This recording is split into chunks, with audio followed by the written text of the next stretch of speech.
Why don't we tell secrets at the bank? Because it's not a good idea to spill the beans when there's so much change around. A little humor to kick things off, folks. Money matters can be daunting, but a dash of humor can make it a little less intimidating. Remember, the key to financial success isn't always a big secret. Sometimes it's the simple things that make the most difference.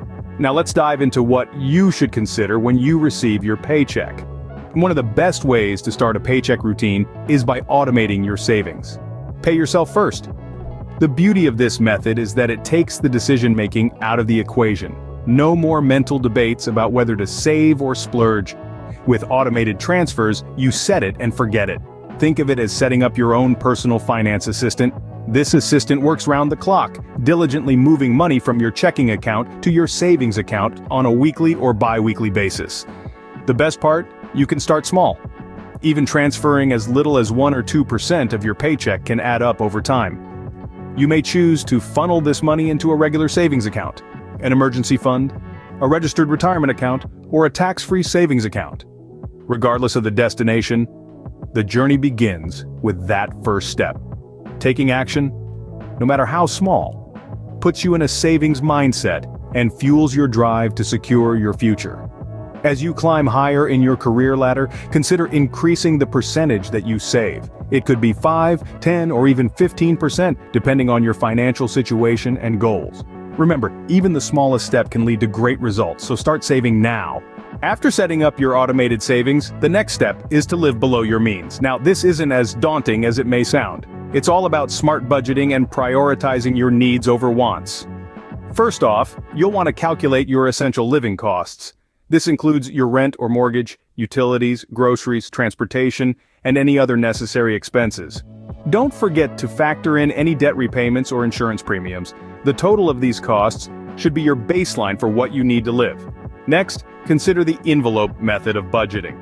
This is a simple yet effective way of managing your money. Allocate a specific amount of cash to each of your monthly bills and place it in an envelope. Once the money in the envelope is gone, that's it. You've reached your spending limit for that category. This method helps you visually see where your money is going and forces you to stick to your budget. Now let's talk about how to prioritize your spending. Start by filling up your gas tank and stocking up your pantry. These are essential needs that should always come first. Resist the temptation to eat out or splurge on non-essentials until your basic needs are met.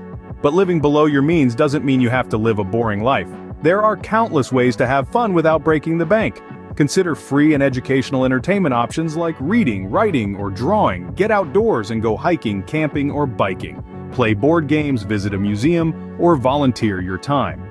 These activities can provide enjoyment and enrichment without the hefty price tag. Living below your means doesn't mean living without fun, it simply means making smarter choices. It's about realizing that you can enjoy life today while also preparing for a secure future. And remember, the key is consistency. Stick to your budget, prioritize your spending, and before you know it, living below your means will become second nature. The final step in your paycheck routine should be a well-planned strategy to pay off your debts. Let's explore 3 effective strategies to make this process more manageable. Firstly, we have the snowball method. Picture a snowball rolling down a hill, gathering speed and size as it descends. This method works in a similar way. Start by paying off your smallest debt as quickly as possible while maintaining minimum payments on all other debts. As each debt is cleared, you move to the next smallest, gathering momentum and motivation as you see your debts disappear. Next, we have the debt avalanche.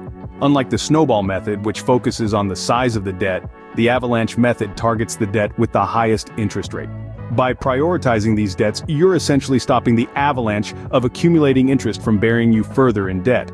Lastly, we have debt consolidation. This strategy involves combining all your debts into a single account, ideally with a lower interest rate. This can simplify your payments and potentially reduce the amount of interest you pay over time. However, whatever strategy you choose, the key is consistency and discipline. And remember, avoid falling into the trap of high-interest lenders. They may seem like a quick fix, but in the long run, they're likely to compound your debt problems. Debt can be daunting, but with a solid plan and consistent effort, you can conquer it. Implementing these steps into your routine can help you manage your finances better. Remember, start by automating your savings, even if it's just a small percentage. Learn to live below your means. prioritizing essential needs over frivolous desires. And lastly, strategize to pay off debts efficiently. Taking control of your financial future is empowering. It's a journey of self-discovery, discipline, and ultimately financial independence. And remember, you are always best served by yourself than by others. Don't forget to subscribe and hit the notification bell to stay updated with more financial tips and tricks.